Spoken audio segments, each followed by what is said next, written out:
بسم اللہ الرحمن الرحیم۔ السلام علیکم۔ یہ کتاب آپ کے لیے کاشان بصیرت کی جانب سے ریکارڈ کی جا رہی ہے۔ پارٹ نمبر 2، کتاب راہ معرفت، حماسہ حسینی، اصحاب حسین کی عظمت۔ امام حسین علیہ السلام نے شب عاشور اپنے اصحاب کی تعریف کی۔ آپ نے یہ نہیں کہا کہ کل بے گناہ اور مجبور لوگوں کی ایک جماعت قتل کی جائے گی اور تم لوگوں کی زندگیاں ختم ہو جائیں گی، بلکہ ان کی تعریف کرتے ہوئے فرمایا، دنیا میں نے اپنے اصحاب سے بہتر کسی کے اصحاب نہیں پائے، یعنی میں تم کو بدر کے ان اصحاب پر بھی ترجیح دیتا ہوں جو پیغمبر کے ساتھ تھے۔ اپنے والد بزرگوار حضرت علی علیہ السلام کے اصحاب پر ترجیح دیتا ہوں، نبیوں کے ان اصحاب پر جن کا ذکر قرآن مجید میں آیا ہے، اور مسلمانوں میں کچھ تم ہی نہیں، ایسے پیغمبر بہت سے گزر چکے ہیں جن کے ساتھ بہت سے اللہ والوں نے جہاد کیا، اور پھر ان کو جو مصیبت آ پڑی تو انہوں نے ہمت ہاری اور نہ دشمن کے سامنے گڑ گڑائے، اور ثابت قدم رہنے والوں کو خدا دوست رکھتا ہے۔ سورہ آل عمران آیت نمبر 146 پر ترجیح دیتا ہوں، یعنی میں تسلیم کرتا ہوں کہ تم سب کے سب آئیڈیل ہو۔ آپ کی گفتگو یوں شروع ہوتی ہے، شاباش شاباش اے آئیڈیلز کی جماعت۔ اس کی بنا پر اب میں سمجھا کہ اس داستان کے 2 صفحے ہیں۔ ہم چاہتے ہیں کہ اس کے دوسرے صفحے کا مطالعہ کریں اور یہ مان لیں کہ ہم نے ماضی میں یہ غلطی کی ہے کہ اس داستان کا صرف ایک زاویے سے مطالعہ کیا ہے، اور غالباً داستان کے دوسرے رخ کو سرے ہی سے چھوڑ گئے ہیں، یعنی ہم پسر معاویہ، پسر سعد، پسر زیاد کے مجرمانہ کارنامے ہی دکھاتے چلے آ رہے ہیں۔ عشق حسین کے عظیم جذبات، میں ان تمام ماتمی دستوں کے احترام کا قائل ہوں کیونکہ یہ جذبات کا اظہار کرتے ہیں ان احساسات کو جو 100% فطری ہیں اور جو عقیدہ اور ایمان سے بیدار ہوتے ہیں۔ جو لوگ یہ جانتے ہیں کہ اگر کسی قوم میں اس قوم کے بڑے آئیڈیلز کے لیے عقیدہ اور ایمان سے پیدا ہونے والی فطری جذبات موجود ہوں تو وہ کتنے قابل قدر ہوتے ہیں۔ وہ سمجھتے ہیں کہ میں کیا کہہ رہا ہوں، ان کو ختم نہیں کرنا چاہیے، ان کے خلاف جدوجہد بھی نہیں کرنی چاہیے، صرف ان کی اصلاح کرنی چاہیے۔ نہایت عظیم جذبات صرف عقیدے اور ایمان کی قوت سے جنم لیتے ہیں، ان کو سنوارنا اور درست کرنا چاہیے۔ کیا آپ اربوں کھربوں روپے خرچ کر کے بھی قوم میں ایسے جذبات پیدا کر سکتے ہیں؟ یہ شخص جو اپنی جیب سے دولت خرچ کرتا ہے، خود کو ہر کام سے روک دیتا ہے، ماتم کرتا ہے اور اس کے آنسو بھی برابر بہتے رہتے ہیں، بہت قدر و قیمت رکھتا ہے، اس سے لڑنا نہیں چاہیے اور نہیں یہ کہنا چاہیے کہ یہ وحشیانہ کام ہے۔ تاریخ کے بڑے آئیڈیلز کے حق میں جذبات کا اظہار وحشی پن نہیں ہوتا۔ اس کی غلطی صرف یہ ہے کہ وہ جس وقت جذبات کا اظہار کرنا چاہتا ہے وہ نہیں جانتا، جو بھی نمائش کرنا چاہتا ہے اس طرح کرے کہ حسینی حماسے کا آئینہ دار بن جائے۔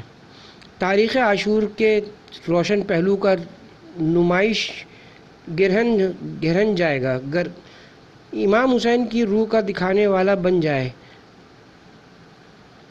خوش قسمتی سے یہ بیداری کم و بیش ہو چکی ہے، اور کبھی بھی انسان آنکھوں سے دیکھ بھی لیتا ہے کہ بعض دوستوں نے اس بات کی طرف دھیان دینا شروع کر دیا ہے کہ کیا کر رہے ہیں اور کیا کرنا چاہیے۔ مقدس حماسے کی خصوصیات، بڑے آدمی کی روح حماسی ہوتی ہے، چاہے اس نے اپنی ذات کے لیے کام کیا ہو یا ایک قوم کے لیے یا ایک بشریت اور انسانیت کے لیے کوئی کارنامہ سر انجام دیا ہو، یا انسانی سے بھی بلند ہو کر سوچے اور اپنے آپ کو دنیا والوں کے ان عمومی مقاصد کے خدمت گزار سمجھے جسے اس لحاظ سے رضائے الہی کا نام دیتے ہیں کہ خدا نے یہ خلقت پیدا کر کے اس کے لیے ایک راستہ اور ایک عمومی مقصد طے کر دیا ہے، یہی راستہ رضائے الہی کا راستہ ہے۔ بڑا آدمی وہ ہے جس کی روح میں حماسہ موجود ہے، اس کے علاوہ کوئی نہیں ہو سکتا۔ اگر نادر شاہ کی روح میں حماسہ نہ ہوتا تو وہ ایران سے افغانوں کو نکال سکتا تھا اور نہ ہندوستان کو فتح کر سکتا تھا، یہ تو خود ایک حماسہ ہے۔ لیکن یہ بعد میں جو مالی خلیہ میں مبتلا ہو گیا اور خود اپنی ہی قوم کی جان کا دشمن بن گیا تو یہ بات دوسری ہے۔ سکندر کی روح میں ضرور ایک حماسی لہر موجود تھی، اس طرح شاہ اسماعیلی، نیپولین، سکندر شاہ وغیرہ بھی ایک بڑے ارادے اور ہمت والے لوگ ہیں، لیکن ان میں سے ہر ایک اپنی ہی شخصیت کو سعادت دینا چاہتا ہے، ہر شے کو اپنی ہی شخصیت میں سمیٹ لینا چاہتا ہے۔ تمام قوموں اور سلطنتوں کو اپنی مملکت میں جذب کر لینا چاہتا ہے۔ لہٰذا ایک قوم کے نقطۂ نظر سے ان میں سے ہر ایک قومی آئیڈیل ہے، لیکن دوسری قوم کے نقطۂ نظر سے مجرم ہے۔ سکندر یونانیوں کا آئیڈیل ہے اور ایرانیوں کے لیے مجرم ہے۔ وہ یونانیوں کے لیے آئیڈیل ہے کیونکہ اس نے یونان کو عزت بخشی، کیونکہ اس نے دوسری قوتوں، حکومتوں اور عظمتوں کو ٹکڑے ٹکڑے کر دیا اور دوسری مملکتوں میں یونانی پرچم لہرا دیا، لیکن وہ کسی مغلوب قوم کے نقطۂ نظر سے آئیڈیل نہیں ہو سکتا۔ نیپولین فرانسیسیوں کے لیے آئیڈیل ہے، تو کیا روس اور انگلستان کے لیے آئیڈیل ہے؟ ہرگز نہیں۔ یہ لوگ حماسی ہیں، یعنی خود غرض قسم کا ایک حماسہ ان کے اندر پایا جاتا ہے۔ ایک بڑا خود غرض ہے، ایک بڑا خود پرست ہے، ایک بڑا جاہ طلب ہے۔ چھوٹے چھوٹے جاہ طلبوں کے مقابلے میں بڑے بڑے جاہ طلب بھی دنیا میں پیدا ہوتے ہیں، لیکن یہ حماسے مقدس حماسہ شمار نہیں ہوتے۔ حسینی حماسہ ہر تعصب سے بالاتر ہے۔ مقدس حماسہ میں کچھ اور خصوصیات ہوتی ہیں جو میں عرض کرتا ہوں، ایسی خصوصیات جن کی روح سے نیپولین اور سکندر مقدس حماسہ نہیں ہو سکتے۔ مقدس حماسہ وہ شخص ہوتا ہے جس کی روح میں خود اپنے ہی لیے لہر نہیں اٹھتی، اپنے بر اعظم یا اپنی مملکت کے لیے لہر نہیں اٹھتی، بنیادی طور پر جس چیز کو دیکھ نہیں پاتا، جس پر اس کی نظر نہیں پڑتی، وہ اس کی ذات یا شخصیت ہوتی ہے۔ وہ صرف حق اور حقیقت کو دیکھتا ہے، اور اگر ہم اسے بہت چھوٹا کر کے بھی کہنا چاہیں تو ہم کو کہنا چاہیے کہ وہ بشریت کو دیکھتا ہے۔ قرآن مجید کی یہ آیت حماسی آیت ہے۔ آل عمران کی آیت نمبر 64: اے اہل کتاب، اے لوگو جو مذہب کا دعویٰ رکھتے ہو، آؤ باہم ایک بات طے کر لیں، آؤ ہم اپنے آپ کو بھول جائیں اور صرف اپنے عقیدے کو دیکھیں، آؤ ایک عقیدے کی خاطر اپنے آپ کو فراموش کر دیں، آؤ ایک بات کو اپنا نظریہ بنا ڈالیں۔ اللہ کے سوا کوئی موجود کو عبادت کے لائق نہ سمجھیں، آؤ فائدہ اٹھانا چھوڑ دیں، قرآنہ عبادت چھوڑ دیں، آدم پرستی چھوڑ دیں، انسانوں کے درمیان عدل و مساوات قائم کریں، نہ میری قوم نہ تیری قوم، ہم ساتھ مل جائیں تو ایک پہلو جس سے یہ حماسہ مقدس بنتا ہے، اس کا مقصد پاک اور پاکیزہ ہو، روشن سورج کی طرح ہو جو سب انسانوں اور سب مخلوقات پر چمکتا ہے۔ قیام حسین ظلمت و گمراہی میں نور کا شعلہ۔ اس قسم کے قیاموں اور تحریکوں کے تقدس کا دوسرا پہلو یہ ہے کہ خاص حالات میں جب کسی شخص کو گمان بھی نہیں ہوتا وجود میں آ جاتی ہے، یعنی کہ بہت ہی گھپ اندھیرے میں اچانک ایک شعلہ سا لپک جاتا ہے، گہری تاریکی میں ایک چنگاری یا دیے کی سی لو یا سخت ظلم و ستم میں انصاف کی ایک فریاد اٹھتی ہے، سکون میں ایک حرکت سی ہو جاتی ہے، جبکہ ہر شے ٹھہری ہوئی اور ڈری سہمی ہوئی ہوتی ہے۔ موت کے سے سناٹے میں جیسے ایک چیخ سنائی دے، مثلاً نمرود پیدا ہو جاتا ہے کہ ایک شخص کو باقی نہیں چھوڑے گا، اور اسی دور میں حضرت ابراہیم کی مقدس تحریک اٹھتی ہے۔ بے شک ابراہیم ایک مستقل امت اور اللہ کے اطاعت گزار بندے تھے۔ سورہ نحل آیت نمبر 120۔ یا فرعون پیدا ہوتا ہے، جیسا کہ قرآن میں فرماتا ہے سورہ قصص آیت نمبر 4 میں کہ اس فرعون نے ایک گروہ کو عاجز کر رکھا تھا، ان کے بیٹوں کو ذبح کر دیتا اور عورتوں کو زندہ رکھتا تھا۔ اسی زمانے میں موسیٰ پیدا ہوتے ہیں، یا خاتم الانبیاء کی بعثت کے زمانے میں جب پوری قوم تاریکی، خاموشی اور فتنہ و فساد میں ڈوبی ہوئی تھی، یکایک قولوا لا الہ الا اللہ تفلحوا کی آواز بلند ہو جاتی ہے۔ بنی امیہ کی حکومت ہے، تمام قوتیں اپنے فائدے کے لیے استعمال ہو رہی ہیں، یہاں تک کہ مذہب کی قوت بھی اس طریقے سے کہ ایسے محدث ملازم رکھ لیے گئے ہیں جو خدا سے غافل ہیں، ان کو رقمیں دی جاتی ہیں تاکہ حکومت کے فائدے کی حدیثیں گڑھیں۔ کہتے ہیں کہ ایک اموی عالم نے کہا تو حسین اپنی نانا کی تلوار سے قتل ہوئے، اور اس سے یہ مراد تھی کہ نعوذ باللہ حسین اپنے جد کے دین کے حکم سے قتل ہوئے۔ لیکن یہ کہتا ہوں یہ بات ایک اور معنی میں ٹھیک ہے، اور وہ یہ کہ بنی امیہ کے لیے یہ ممکن ہو گیا کہ وہ اسلام سے اس قدر ناجائز فائدہ اٹھائیں، اپنے کام میں لائیں اور اذہان کو اس طرح تبدیل کر دیں کہ لوگوں کی ایک جماعت خدا سے غافل ہو کر جہاد اور اسلام کی خدمت کے نام سے حسین سے لڑنے آ جائیں۔ عمر ابن سعد کے لشکر کے تمام لوگ امام حسین کو قتل کر کے قرب الہی کے طلبگار تھے۔ حضرت امام حسین کی شہادت کے بعد اس کام کے شکرانے میں کتنی مسجدیں بنائی گئیں، ذرا غور تو کیجئے، کتنا گھٹا ٹوپ اندھیرا چھایا ہوا تھا۔ ان حالات میں شعلہ حسینی جیسا ایک شعلہ پیدا ہو جاتا ہے۔ ان حالات کے بارے میں یہ لکھا کہ اگر کوئی شخص حضرت علی علیہ السلام کے بارے میں ایک جملہ بھی لکھنا چاہتا، مثلاً وہ کہتا کہ میں نے پیغمبر اکرم صلی اللہ علیہ وآلہ وسلم سے حضرت علی علیہ السلام کے بارے میں سنا ہے، یا میں حضرت علی علیہ السلام سے فلاں قصہ یا فلاں خطبہ نقل کرنا چاہتا ہوں، تو لوگ اس کمرے میں جاتے جہاں صندوق رکھے جاتے تھے، پھر دروازہ اندر سے بند کر دیتے تھے۔ اس کے بعد جو شخص جملہ نقل کرنا چاہتا تھا اسے سخت قسمیں دی جاتی تھی کہ اس شرط پر جملہ نقل کر رہا ہوں کہ تم اور کسی کو نقل نہیں کرو گے بجز اس شخص کے جو تمہارے اندازے کے مطابق قابل اعتماد ہو، اور تم اسے بھی ایسے ہی قسم دو گے کہ وہ کسی ناقابل اعتبار شخص کو نقل نہ کرائے۔ حسینی تحریک، رشد فکری اور روح کی عظمت۔ حسینی تحریک کے تقدس کا تیسرا پہلو یہ کہ اس میں رشد، فکری ارتقاء اور گہری سوجھ بوجھ ہے، یعنی یہ قیام اور حماسہ اس لحاظ سے مقدس ہو جاتا ہے کہ قیام کرنے والا جو کچھ دیکھ لیتا ہے اسے دوسرا دیکھ نہیں پاتا۔ مثل مشہور ہے، جیسے دوسرے آئینے میں بھی نہیں دیکھ پاتے وہ اسے کچی اینٹ میں بھی دیکھ لیتا ہے، اپنے کام کا نتیجہ دیکھ لیتا ہے۔ اس کی منطق سماج کے لوگوں کی منطق سے مافوق ہوتی ہے۔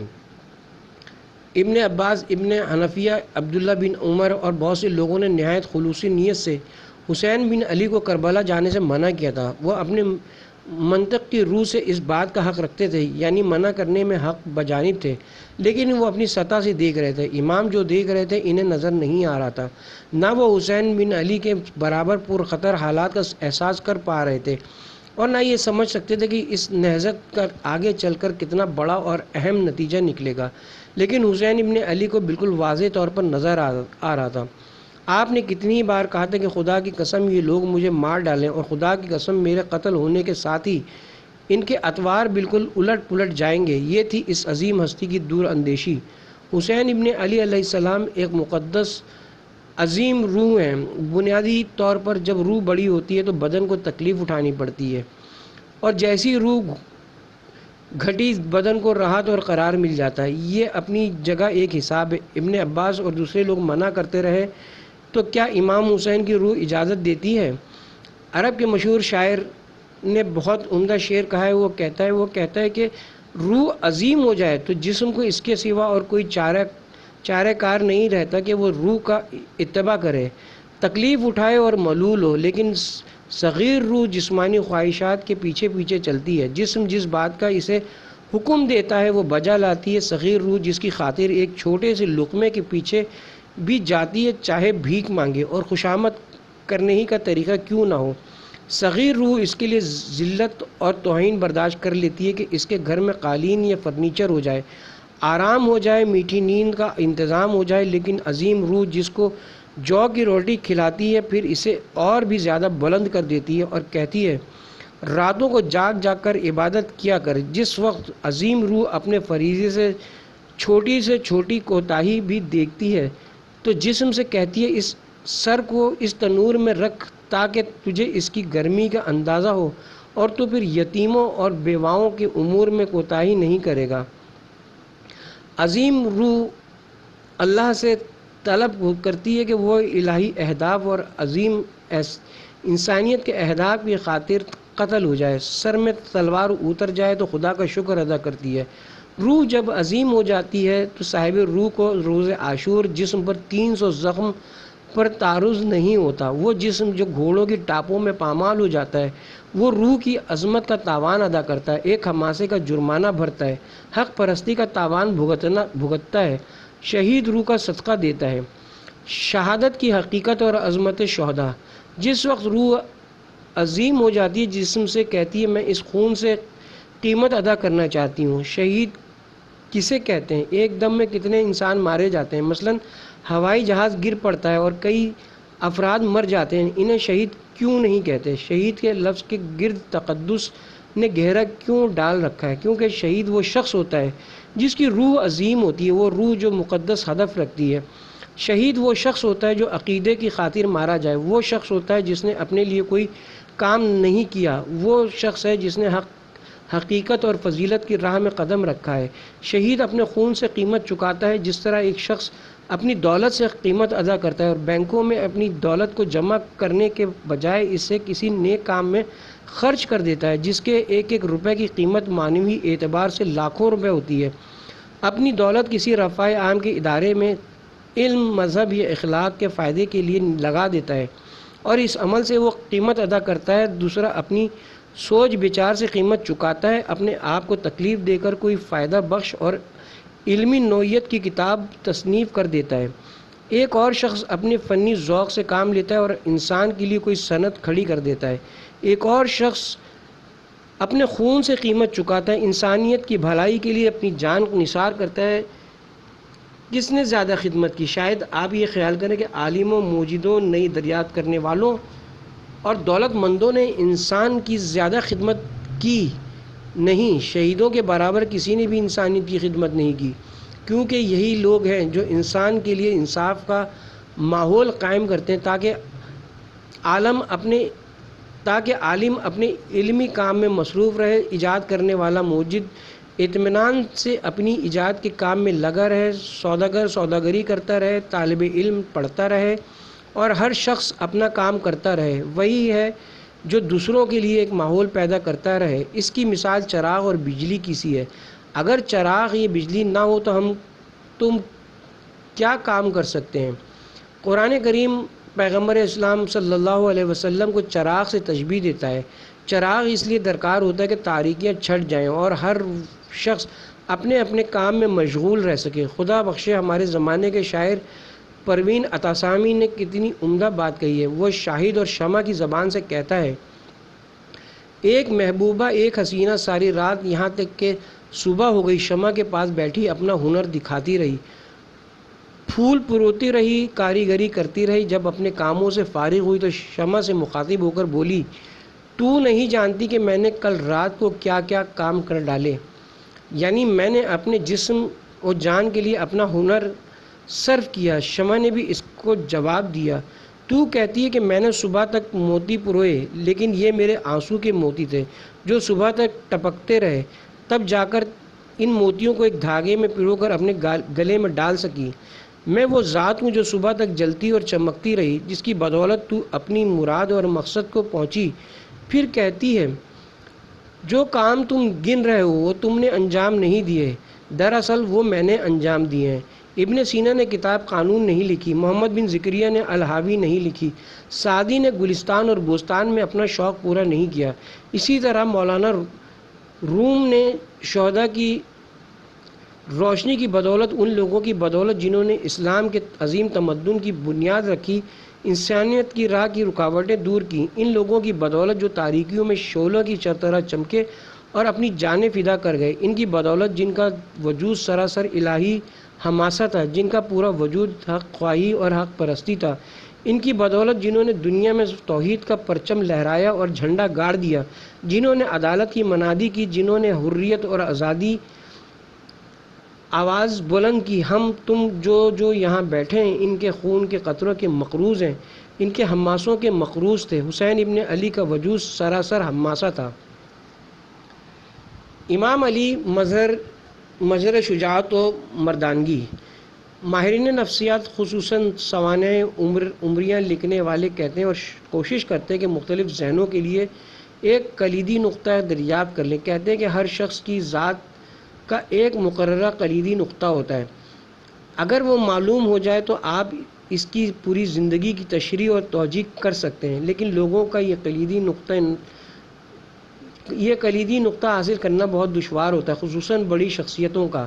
مصر کے دانشمند مفکر عباس محمود عقاد نے عبقرۃ الامام نامی ایک کتاب لکھی جس میں وہ اظہار خیال کرتا ہے کہ میں نے حضرت علی علیہ السلام کی شخصیت کا محور فروسیت میں پایا ہے۔ حضرت علی کی ایک ایسی شخصیت ہے جس کی پوری زندگی میں، خواہ لڑائی کے میدان میں ہو، گھر کی چار دیواری میں ہو محراب عبادت میں ہو، حکومت کے تخت پر ہو، غرض ہر جگہ مردانگی کا جوہر ملتا ہے۔ فروسیت کے معنی ہے مردانگی، اور مردانگی شجاعت سے بالاتر ہے۔ وہ کہتا ہے کہ حضرت علی کی شخصیت کا محور مردانگی ہے۔ اس سے 700 سال پہلے مولانا روم نے بھی اس نقطے کا سراغ لگایا تھا کہ حضرت علی میں شجاعت سے بالاتر کسی چیز کا وجود ہے۔ اس مشہور قصے میں جب حضرت علی علیہ السلام نے دشمن کو پچھاڑ کر چاہا کہ اسے قتل کر ڈالیں، تو اس شخص نے حضرت علی علیہ السلام کے منہ پر تھوک دیا تھا۔ حضرت علی علیہ السلام نے اسے نہیں مارا بلکہ چھوڑ کر اٹھ کھڑے ہوئے، اور بعد میں چاہا کہ اس کا سر قلم کریں، تو اس شخص نے پوچھا تم نے مجھے پہلے کیوں نہیں قتل کیا؟ آپ نے جواب دیا کیونکہ مجھے غصہ آ گیا تھا، میں نے نہیں چاہا کہ اپنے غصے کے زیر اثر ہاتھ چلاؤں، بلکہ یہ چاہا کہ تجھے خدا کی خوشنودی اور خلقت خدا کی کلی مقاصد کی خاطر قتل کروں۔ مولانا روم نے یہ قصہ بہت خوبی سے نظم کیا ہے۔ اس نظم کی ان شعروں سے بہتر شعر حضرت علی علیہ السلام کی مدح میں میرے خیال میں نہیں کہے جا سکتے ہیں۔ دوسرے شعر میں جو میرے پیش نظر ہے، کہتے ہیں کہ آپ شجاعت میں اسد اللہ ہیں، لیکن مروت اور مردانگی میں شجاعت سے بھی بڑھے ہوئے ہیں۔ آپ کی کوئی تعریف نہیں کر سکتا، آپ تعریف سے بالاتر ہیں۔ یہ مصری شخص بھی اس نتیجے پر پہنچا کہ اس کے عقیدے کی روح سے حضرت علی علیہ السلام کی کلید مروت ہے، یعنی مردانگی۔ اس بات کا دعویٰ کہ کوئی یہ کہے کہ میں نے علی علیہ السلام، حضرت حسین بن علی علیہ السلام جیسی شخصیت کی کلید کو معلوم کر لیا، انصاف کی روح سے فضول اور لغو دعویٰ ہے۔ مجھے ایسی بات کہنے کی تو جرت نہیں ہے، لیکن اتنا دعویٰ ضرور کر سکتا ہوں۔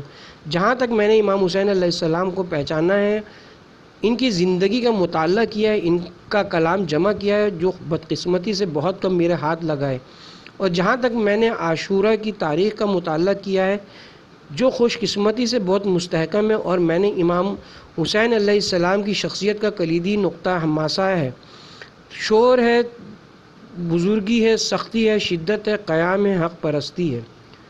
کلام امام حسین علیہ السلام آپ کی حماسی شخصیت کا آئینہ دار۔ حسین ابن علی علیہ السلام کی جو باتیں نقل کی گئی ہیں وہ کامیاب ہیں، لیکن جتنی بھی ہیں اس روح کی نشاندہی کرتی ہیں۔ حسین ابن علی سے لوگوں نے پوچھا، آپ نے اپنے کانوں سے پیغمبر اکرم صلی اللہ علیہ وسلم کی جو باتیں سنی ہیں وہ ہم سے بیان کر دیجئے۔ دیکھیے پیغمبر اکرم کی باتوں سے امام حسین کا انتخاب کیسا ہے، آپ اسی سے ان کی شخصیت کا اندازہ کر سکتے ہیں۔ امام حسین علیہ السلام نے فرمایا، میں نے جو کچھ پیغمبر اکرم سے سنا ہے وہ یہ ہے، خدا بڑے اور بلند کام پسند کرتا ہے اور پست چیزیں ناپسند کرتا ہے۔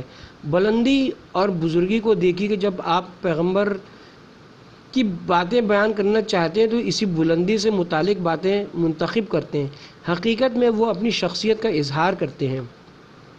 امام حسین علیہ السلام کی بعض باتیں جو ہم تک پہنچی ہیں اور وہ بہت کم ہیں، اور ان کا عاشور کے سانحے سے بھی کوئی ربط نہیں ہے، یہ اس سے پہلے کی ہیں اور ان کا عاشور سے واسطہ نہیں ہے۔ ایک اور قول یہ ہے، عزت کی موت ذلت کی موت سے بہتر ہے۔ ایک اور جملہ جو آپ سے نقل کیا گیا ہے، یہاں آپ یہ بات بھی مان لیجیے کہ جو شخص الہی حماسہ رکھتا ہے، اس میں اور دوسروں میں کیا فرق ہوتا ہے؟ وہ کہتا ہے کہ وہ تمام اشیاء جن پر سورج چمکتا ہے، تمام دنیا اور جو کچھ اس میں ہے، اس کے سمندر، خشکی، پہاڑ، میدان، اس شخص کے نزدیک جس نے اپنے اللہ کی عظمت کو سمجھ لیا اور خدا کی درگاہ میں خود کو سپرد کر دیا، ایک سائے کی طرح ہے۔ پھر کہتے ہیں، کیا کوئی ایسا آزاد مرد پیدا نہیں ہوتا جو دنیا و مافیہ سے بے نیاز ہو؟ دنیا و مافیہ اس شخص کے لیے جو اپنے آپ کو اس کا غلام بنانا چاہتے ہیں، اس کا لالچ رکھتے ہیں اور اسے اپنے کام کا مقصد سمجھتا ہے، لہذا لمازہ کی طرح ہے۔ کیا آپ جانتے ہیں کہ لمازہ کیا چیز ہے؟ انسان جب کھانا کھاتا ہے تو اس کے دانتوں میں کوئی چیز، مثلاً گوشت کا ریشہ پھنس جاتا ہے، جسے وہ خلال سے نکالتا ہے، اسے لمازہ کہتے ہیں۔ حضرت امام حسین علیہ السلام کے نظریے کے مطابق یزید کی سلطنت دنیا اور جو کچھ دنیا میں ہے لمازہ ہے۔ پھر فرماتے ہیں، اے لوگو، دنیا میں خدا کے سوا اور کوئی ایسی چیز نہیں ہے جس کی اتنی قیمت ہو کہ تم اس کے لیے اپنی جان اور ذات بھی بیچ دو۔ اپنے آپ کو نہ بیچو، آزاد رہو، خود فروش نہ بنو۔ دوسرا جملہ لوگوں کی غلامی کی تحقیر یوں کرتے ہیں کہ لوگوں میں عیب یہ ہے کہ وہ دنیا کے غلام ہیں، غلام صفت ہیں، اپنی خواہشات کے غلام ہیں۔ اسی لیے دین جو آزادی کی روح ہے اور انسان کو غیر خدا سے آزاد کرتا اور حقیقت کا بندہ بناتا ہے، اس کی روحوں کی گہرائیوں میں نہیں اتر پاتا ہے۔ خلیفہ عثمان حضرت ابو ذر غفاری کو جلا وطن کر کے اعلان کر دیتے ہیں کہ کوئی بھی اس شخص کی مشایعت نہ کرے کیونکہ یہ حکومت کی نظر میں مجرم ہے، لیکن حضرت علی علیہ السلام خلیفہ کے اس حکم کی پرواہ نہیں کرتے اور حضرت حسن و حسین علیہ السلام کے ساتھ ہمراہ ان کی مشاہدت کرتے ہیں۔ ان میں سے ہر ایک کچھ جملے کہتا ہے۔ حضرت امام حسین علیہ السلام بھی ایک جملہ کہتے ہیں جس میں ان کی روح کا عکس نظر آتا ہے۔ حضرت ابو ذر حضرت علی علیہ السلام کے شیعہ ہیں اور عمر میں حضرت علی علیہ السلام کے برابر ہیں، بلکہ شاید حضرت علی علیہ السلام سے بھی کچھ بڑے ہوں گے، اس لیے امام حسین ان کو چچا کہہ کر مخاطب کرتے ہیں اور کہتے ہیں کہ چچا جان آپ کو میری نصیحت ہے، خدا سے صبر اور نصرت طلب کیجئے، حرص اور بے صبری سے اللہ کی پناہ مانگیے۔ چچا جان آپ کے لیے میری وصیت یہی کہ آپ ظلم اور دباؤ کے مقابلے میں کمزوری نہ دکھائیے۔ یہ کیسی ذہنیت ہے کہ آپ کی تمام باتوں میں وہ روح جلوہ گر ہے جس سے ہم غافل ہیں۔ آپ نے پہلی بات یہ کہی موت بنی آدم کے لیے ایسی ہے جیسے عورت کے لیے گلو بند، اور میں اپنے اسلاف سے ملنے کا اسی طرح مشتاق ہوں جس طرح یعقوب یوسف کے لیے۔ کربلا جاتے ہیں، بعض لوگ آپ سے کہتے ہیں کہ نہ جائیے خطرہ ہے، اور امام حسین علیہ السلام فرماتے ہیں کہ مجھ سے یہ نہ کہو کہ نہ جا، میں ضرور جاؤں گا، تم کہتے ہو کہ میں قتل ہو جاؤں گا، تو کیا کسی بہادر کے لیے مر جانا شرم کی بات ہے؟ مرنا اس وقت باعث شرم ہوتا ہے جب انسان کا نصب العین پست اور حقیر ہو اور وہ چاہے کہ ملکیت اور حکمرانی کے لیے مارا جائے، کیونکہ ایسے شخص کے لیے لوگ کہہ سکتے ہیں کہ یہ اپنی مراد کو نہیں پہنچا، لیکن اس شخص کے لیے باعث شرم نہیں ہے جو کلمہ حق کہنے کے باعث حق کی راہ میں مارا جائے، کیونکہ ایسی راہ میں قدم رکھتا ہے جس پر خدا کے صالح اور شائستہ بندے چلے آ رہے ہیں۔ پس جب وہ ایسی راہ پر قدم رکھتا ہے جہاں یزید جیسے بدبخت، شقی اور گناہگار شخص کی مخالفت کرتا ہے تو اسے قتل ہو جانے دو۔ تم کہتے ہو میں مارا جاؤں گا، تو ان دو صورتوں میں سے ایک صورت ہوگی، یا میں زندہ رہوں گا یا میں مارا جاؤں گا۔ اگر زندہ رہے تو کوئی یہ نہ کہے گا کہ تم کیوں زندہ رہے، اور اگر اس راہ میں مارا گیا تو دنیا میں کوئی بھی مجھے ملامت نہیں کرے گا اگر یہ جان لے گا کہ میں نے کون سی راہ اختیار کی ہے۔ تمہاری بدبختی اور ذلت کے لیے یہی کافی کہ تم زندہ رہو اور تمہاری ناک کو خاک پر رگڑا جائے، پھر آپ دیکھیں گے کہ یہ ہماسہ ہے۔ راستے میں بھی خطبہ پڑھتے ہیں اور فرماتے ہیں کیا تم نہیں دیکھ رہے ہو کہ حق پر عمل نہیں ہو رہا اور باطل سے نہیں روکا جا رہا؟ پھر اس کے آخر میں فرماتے ہیں میں مرنے کو اپنے لیے سعادت جانتا ہوں اور ظالموں کے ساتھ زندہ رہنے کو موجب علامت سمجھتا ہوں۔